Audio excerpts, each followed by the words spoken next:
Hey guys, welcome back to another episode of Music Den. I'm your host, Armando Venditti. In this episode of Music Den, I'm going to do a new album review for you. It is from Atlanta, Georgia's The Black Crowes and their latest release, Happiness Bastards.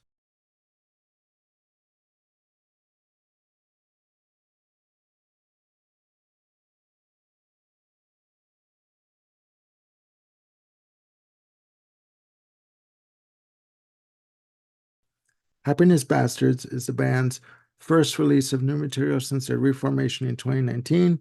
Their last album of original material was 2009's Before the Frost Until the Freeze.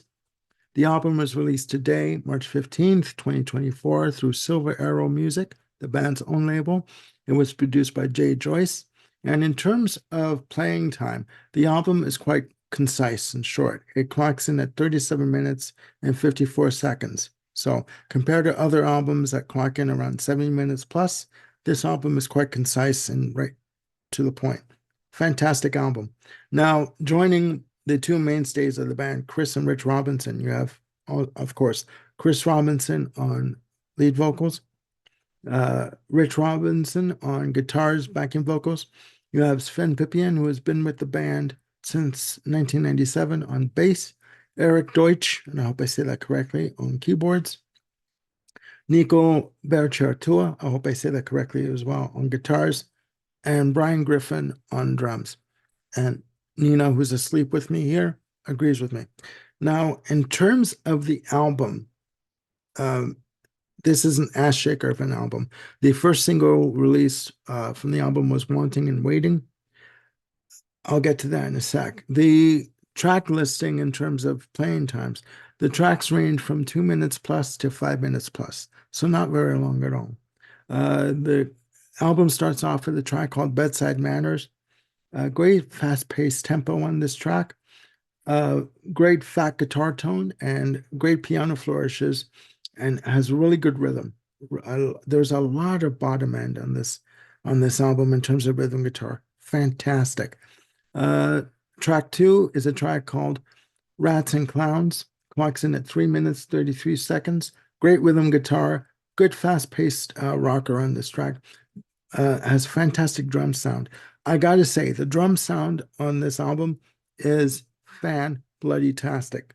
I can't say enough about it. Track number three is a song called Cross Your Fingers, clocking in at 3 minutes 49 seconds. Starts off with a nice acoustic intro, great acoustic slide guitar from Rich Robinson on this track. Then the guitars and drums kick in at 1 minute 30 seconds. Just it's very rhythmic and has a catchy chorus, great fat guitar tone on the breakdown section of the track. Just amazing. Next up is the first single that preceded the album, Wanting and Waiting, clocking in at 4 minutes and 15 seconds. Very catchy melodic chorus, great rhythm. There's melody all over this thing. Fantastic. This is the one track that I really go for in this album. Next up is a track called Wilted Rose featuring Lainey Wilson, clocking in at 5 minutes and 6 seconds as I get my notes ready here. Good acoustic guitar on this track. Fantastic intro. The drums have what I call a shuffle pattern on this track. Just amazing. It gets heavy in the midsection around the 2 minute mark, 2 minute 50 mark, but then it goes back into the shuffle drum pattern on the end. But fantastic. Very emotive, very emotional track. Next one up is a track called Dirty Cold Sun, clocking in at 3 minutes and 5 seconds. Heavy guitar, funky vibe on this like you would not believe. Great organ on this track. Nice, I call them gangsta vocals on the backing vocals on the chorus on this track. Just a lot of call and response in terms of the vocal delivery from Chris Robinson on this track.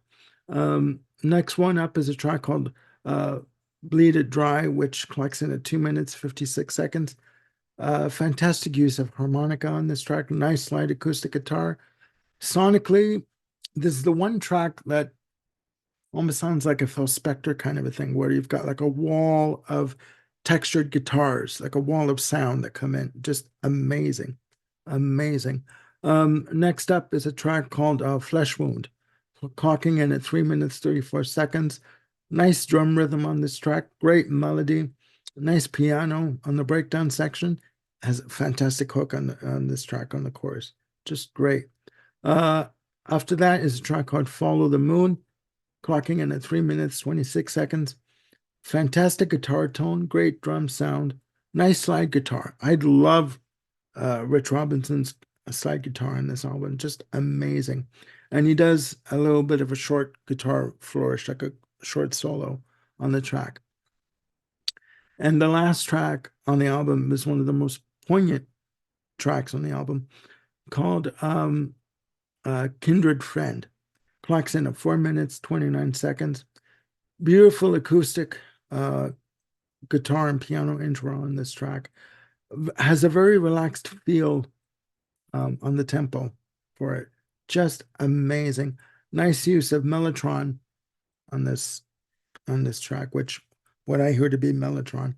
And for me, it's a fantastic album closer. Kindred Friend, I mean, most of the tracks on this album, the 9 preceding tracks are basically, and again, when I say basically, I don't mean it in a bad way, but they are all relationship songs. Like, you're going to get yours in the end. You did me wrong, which is, there's nothing wrong with that. Because you know what? We all need to get our aggressions on some level.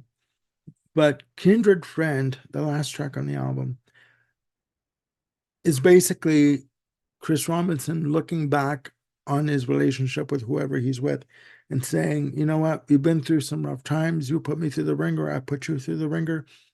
But in the end, we are still friends. We are still going to be in each other's lives, whether if you're married and you have kids, you get divorced, you have to be in each other's lives due to the kids, or due to the fact that you just want to be in each other's lives because you meant that much to each other at one point in your life. So it's a good way to close off the album. It's a very subdued track, beautiful vocals, just a very relaxed feel, and again, a very good way to close off the album. I was watching an interview that Rich Robinson did about a month ago for this album. And he had said that he and Chris Robinson came up with about 40 tracks for this writing process.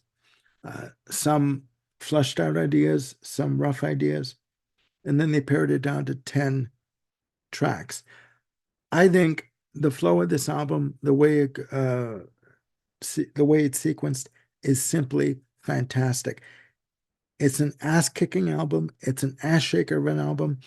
Fantastic rhythm. There's funk references and influences, not funk in the traditional Earth, Wind, and Fire sense. But man, you can sit there and before you know it, you're bopping your head. You're snapping your fingers. If I could snap my own fingers, I would. It gets you going. Before you realize it, you're grooving, you're moving to it. And it's great. It's great. I mean, Chris Robinson has not lost it in terms of his vocal delivery. The guitar work on this album for me is simply fantastic. I have my copy waiting for me outside the door of the house. Amazon just dropped off my copy. I was able to listen to this album on YouTube last night and make my notes. It is simply great. So please get yourselves a copy of this album.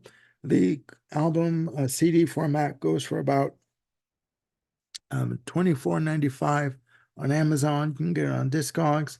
You can get the vinyl copy for about $32 if you want to pay that much. I wouldn't do it, but that's just me. And again, before you buy it, again, don't take my word for it. Listen to it on YouTube. You can listen to the whole album on YouTube. It's a short album, again, 37 minutes, 54 seconds. Not a lot of time. You can put it on while you're doing stuff around the house. And before you know it, you'll have your ass shaken in no time. I'm telling you, it is that good of an album.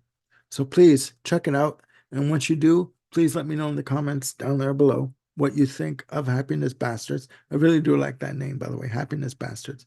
Uh, Chris Robinson had joked about they were going to change the name of the band to Happiness Bastards. But you know what? From what I've heard of this album, and again, I've listened to it 3 times, the band are back. This is a fantastic album. They're going to be touring for this album, so look out for if they're coming into your neck of the woods. And again, let me know down below in the comments what you think of this album, and I will be doing a album ranking on the Black Crowes very soon. Anyways, that's it for now.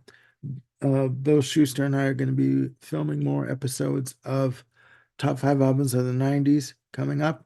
We just have to plan that out. And we are going to be doing also Viewer's Choice at some point. We have to work that out. And we are going to also be doing our top 30 prog songs.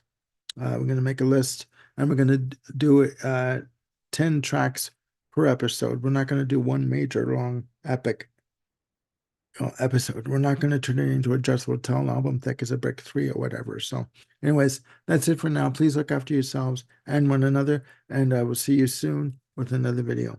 Bye for now.